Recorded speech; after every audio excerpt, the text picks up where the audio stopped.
Madam President, distinguished members of the Security Council, I thank the United Kingdom for convening this session and for the opportunity to address the Council. Ramadan Kareem to all our Muslim members.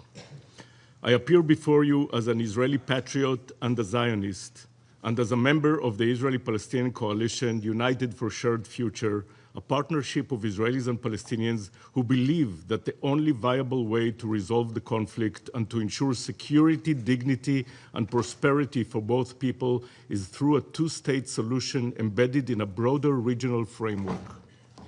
Despite the profound trauma experienced by both Israelis and Palestinians following the October 7th massacre and the devastating war that followed, this moment presents a historic opportunity, one that must not be missed.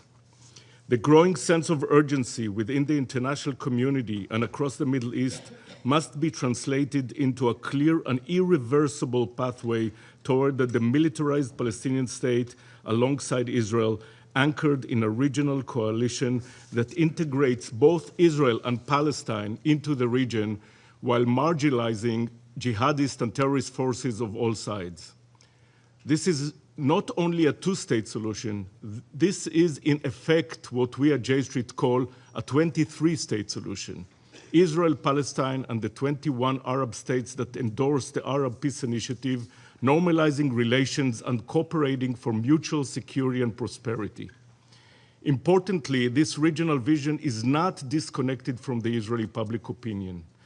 Surveys by the Accord Center for Social Psychology at the Hebrew University, conducted even during the most difficult periods of the fighting, revealed that a majority of the Israeli public would accept a Palestinian state if embedded within a comprehensive normalization agreement between Israel and the Arab states.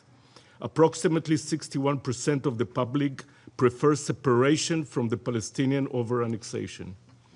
This data indicates that ultimately, even when the winds of war are blowing, the Israeli public is much more realistic than its current leadership. Israelis understand that the path to security passes through normalization, which will include the establishment of a Palestinian state alongside Arab normalization of relations with the State of Israel. This is why Gaza cannot be treated as an isolated arena. There is now broad recognition that what happens in Gaza does not stay in Gaza. It spreads throughout the region and beyond. This understanding was reflected in the Council's consideration of President Donald Trump's 20-point plan and in the recent wave of recognitions of a Palestinian state, recognitions understood not as the end of negotiations, but as their beginning. Previous diplomatic efforts fell short, either because they focused exclusively on bilateral negotiations between Israel and the PLO, as in Oslo Accords, Camp David Summit, and Annapolis Conference, or because they attempted to bypass the Palestinian, as with the Abraham Accords. Today, we have an opportunity to combine the bilateral and the regional tracks. This integrated approach is the only one capable of delivering tangible peace dividends, security, stability, and prosperity for Israelis and Palestinians alike. To move forward, we need the Security Council's support in advancing the 20 points plan and explicitly including the West Bank within its framework. While global attention is understandably focused on Gaza, the West Bank is at serious risk of explosion. De facto annexation is occurring daily, and recent steps toward de jure annexation further endanger prospect for a negotiated solution. Palestinian communities are being displaced through terror perpetrated by organized extremist settlers, undermining both stability and Israel's own democratic character. We must demonstrate to Israelis, Palestinians, and the broader region that the most effective way to remove Hamas from its brutal control of Gaza and to prevent it from remaining an armed militia is through a credible diplomatic process and the creation of a genuine political horizon for the Palestinian people. Israel is entering an election year, and the Palestinians urgently need elections as well. For pro-peace constituencies on both sides to prevail, the international community must make clear that the 23-state solution is not a distant aspiration, but an achievable reality. Trauma has bred fear and despair. That can change if a political process delivers real security and ensures that another October 7th and the devastation that followed in Gaza will never happen again. We stand at a crossroads between annexation and expulsion, which would lead to endless bloodshed, or a negotiated future grounded in a mutual recognition and regional integration. The voice and engagement of the international community are critical. They can demonstrate to Israeli public, most of whom seek security and normalcy, that peace is feasible and it will enhance, not diminish, Israel's security.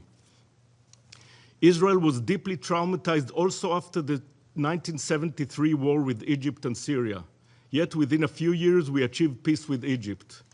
After the first Intifada, despair gave way to diplomacy, and Oslo process paved the way for peace with Jordan. History shows that trauma can be transformed into opportunity if leadership is courageous and the international community is resolute.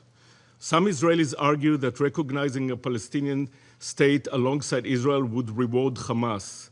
They are mistaken. It will in fact undermine Hamas by rejecting their vision of endless conflict and empowering Palestinians who seek coexistence. Israel cannot be the democratic homeland of the Jewish people if Palestinians are denied a homeland of their own. Our future are interdependent.